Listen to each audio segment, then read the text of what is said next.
Hi, it's Lucy, and today I'll be creating 10 different cards with this brand new sentiment sheet I designed. I hope it gives you lots of ideas on how to use them. You can print the sheet on regular paper for card inserts or different weights of white cardstock, or even on lightly patterned paper for a unique look. If you do use patterned paper though, just make sure there's nothing in the background that might distract from the words. For example, here one of these sentiments printed over some script in the design, which makes it a little harder to read. So in this case, I'd either flip the paper over because it's double-sided anyway, and I'll use the other side, or I would just save this piece for scraps. You can separate the four sentiments by die cutting them or simply use a trimmer. So let's get started on the first card, and I really like this check pattern at the bottom of the paper, so I'll make sure to keep that showing on the card front. And although I'm using this one on the outside, these sentiments also work beautifully as card inserts. If you don't feel like writing a lot yourself, this is such a lovely alternative. When I'm covering a card front, this is a little trick that works well for me. I add 3 strips of double-sided tape, but I only peel the backing off 2 of them, leaving the strip on the left-hand side in place. That way I can line up the paper perfectly with the fold of the card, which is the most important part to get right. And once it's lined up, I press the paper down onto the card and then peel away that last strip of backing. And if the edges don't match up perfectly with the card base, I can just trim them off afterwards. But you can't do that at the fold line, so that's why I always start there. And once I've added the piece to the front, it's time to give it a little more wow factor. Did you see my journal say haul on the weekend? Lots of you loved the items I shared, and I'm using a few of them today, including these gorgeous PET flower stickers. To peel these stickers off the backing, I find the easiest way is to gently roll my thumb over the edge. If it doesn't lift straight away, I just work my way around the sticker, and usually there's always a spot where it comes away quickly. I'll just add 3 stickers, letting them overhang the edge of the card rather than keeping them whole. And that way I can trim off the extra pieces, and I'll add them around the sides, which creates so much more interest than just using 3 stickers in full. And while I'm working on this card, I want to quickly talk about the sentiment sheet I'm using today, and you can easily make your own in a Word document by choosing some nice fonts. I'll link the ones I used in the description box. Or if that feels a bit tricky or you just really like this one, you can get it as part of my channel membership. For the price of a coffee each month, you'll be supporting my channel and also receiving some fun perks. Members get a brand new printable sentiment sheet every month that you can download and use over and over. You also get early access to my videos and a little extra input from me when it comes to answering questions and sharing ideas. So if you're curious about all the perks, just click on the join button. It won't automatically sign you up. You'll be able to see everything on offer and decide if it's right for you. I also have this butterfly set, and I think the little gold butterflies will be perfect here. Most of the butterflies are pre-cut, but the smaller gold ones need cutting. It doesn't have to be exact though, since the background of them is clear.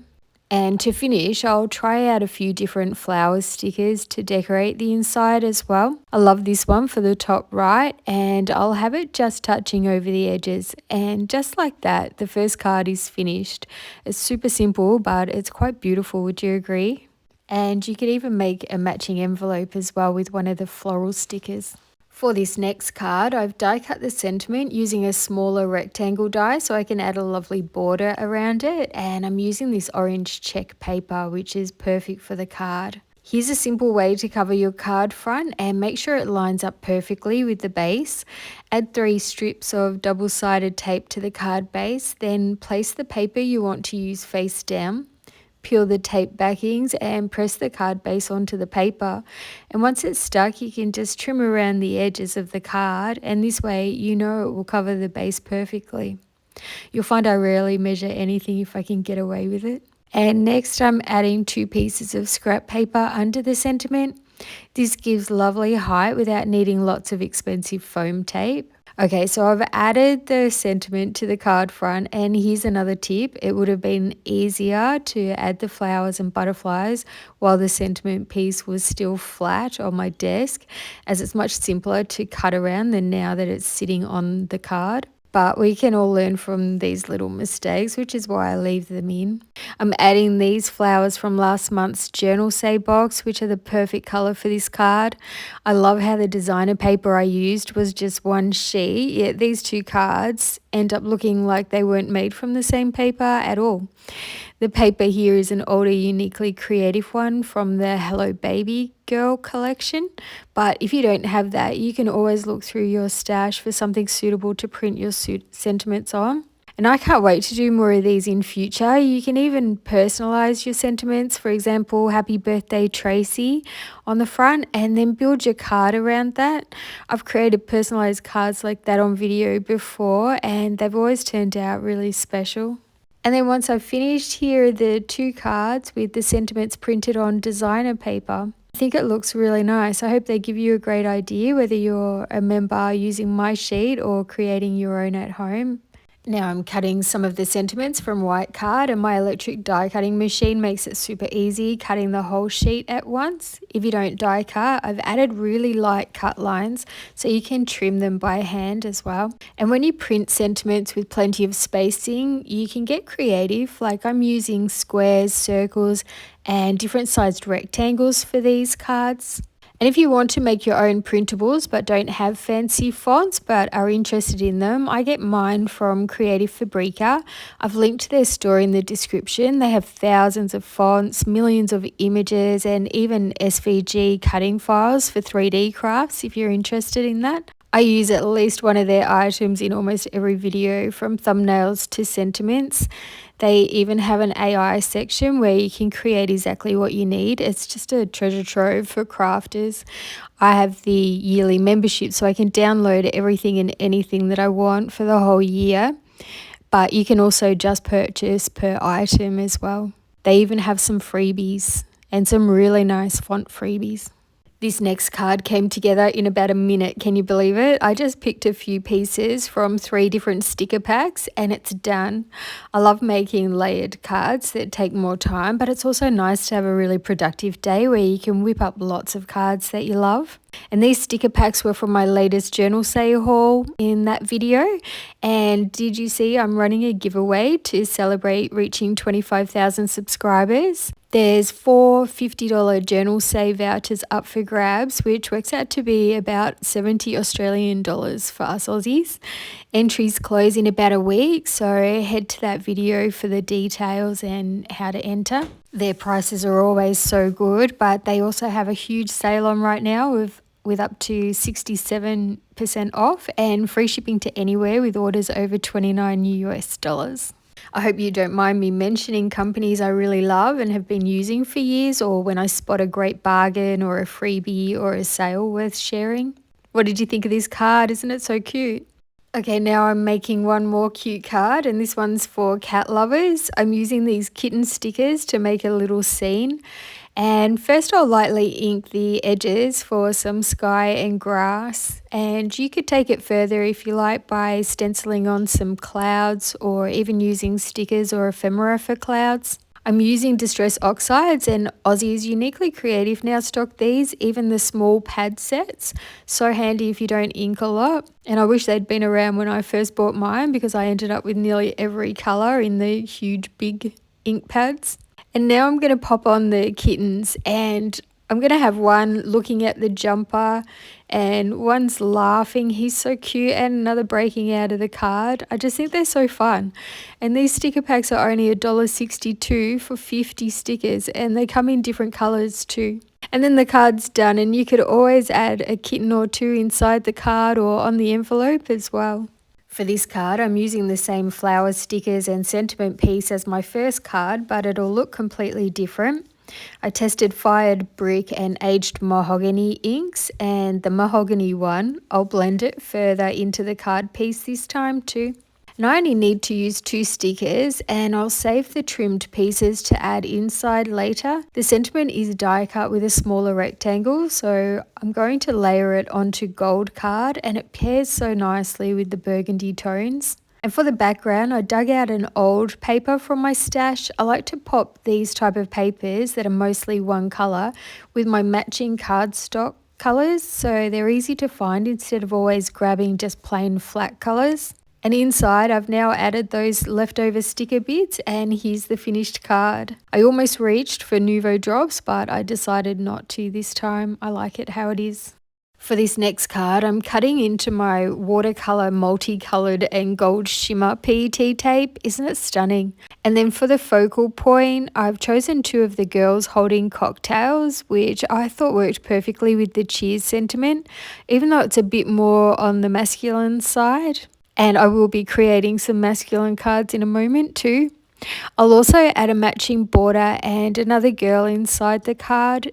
And then although I look like I've finished, I then decide to add a few water drop style beads for a subtle accent, but glossy accents would also give a really similar look too. Alright, I'm only using 3 items for this masculine card. I'll die cut a scrap of black cardstock and only the top corner and left side will be showing. And then I've torn one side of the sentiment paper and layered it over the black cardstock. And to keep the panel sitting even, I'll slip a bit of scrap paper underneath the rest of it. And this one's another super quick and easy card. Those big sentiment pieces make it so simple, don't they? I'll finish it off with the silhouette tape along the bottom, and just like that, card number 7 is done. I've die cut lots of circles for this square card, including die cutting the sentiment into a circle. I'm using items and pretty papers from Uniquely Creative's July collection called Indigo Bloom. Some of it may still be available. It's absolutely beautiful, isn't it? And speaking of Uniquely Creative, their Christmas collection has just been released as well. It's September's collection, and you can buy pieces individually now, or the large bundle will be available from Friday the 5th of September. It's gorgeous, and I'm planning a video with it soon. I can't wait to share the cards that I've already created with it. And these Christmas collections tend to sell out quickly, so I wanted to give you a little heads up that it's available now. I'll link it in the description if you want to take a peek. And just in case you're new to my channel, one of my favorite ways to shape ephemera pieces is to gently round them using the body of a pen or something similar. And for smaller pieces like bows, I use a clean lollipop stick to bend them. With the butterflies, I glue down the body onto the card but leave the wings lifted, and sometimes I'll add a bit of foam tape underneath to help them keep their shape. And for this card, I've used a 13.5 centimeter square base, and I'd love to know what card sizes and shapes do you enjoy creating with most? Let me know in the comments section. While I have this paper collection on my desk, I decided to use it again, and you could simply cut a square, add the sentiment, and be done on this side of the paper.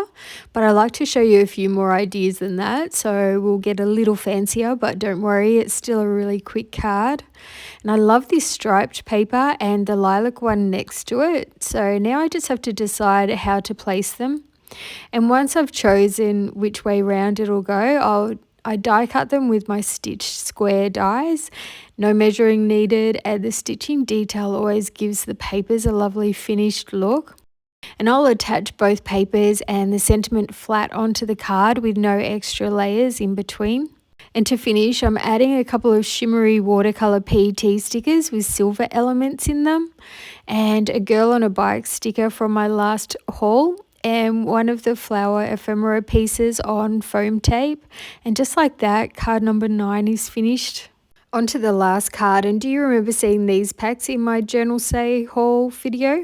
I didn't show all 6 in full, just opened one, but here's one I hadn't shared much of.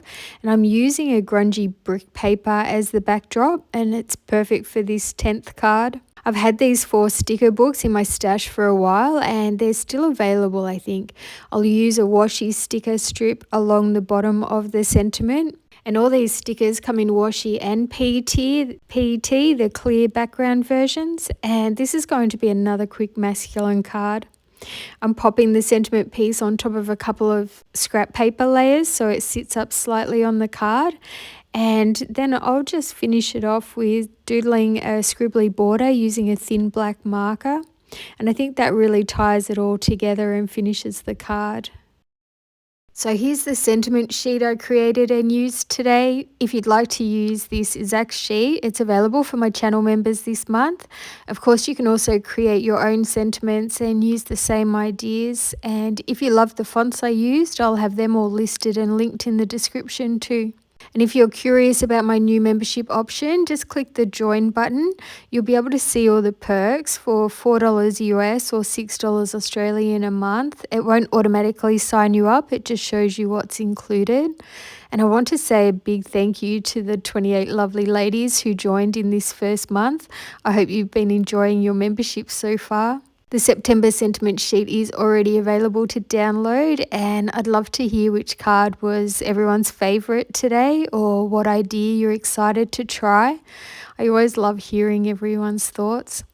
And if you enjoyed this video, please give it a thumbs up, and don't forget my Journal Say giveaway. All the details are in my last video and it still goes for about a week. I've also added QR codes for Uniquely Creative, Journal Say and Creative Fabrica, where I get my fonts from. All the links are in the description box as well, so just click more to open everything. And thank you so much for watching today. I hope you've enjoyed it. Happy crafting, and I'll see you next time.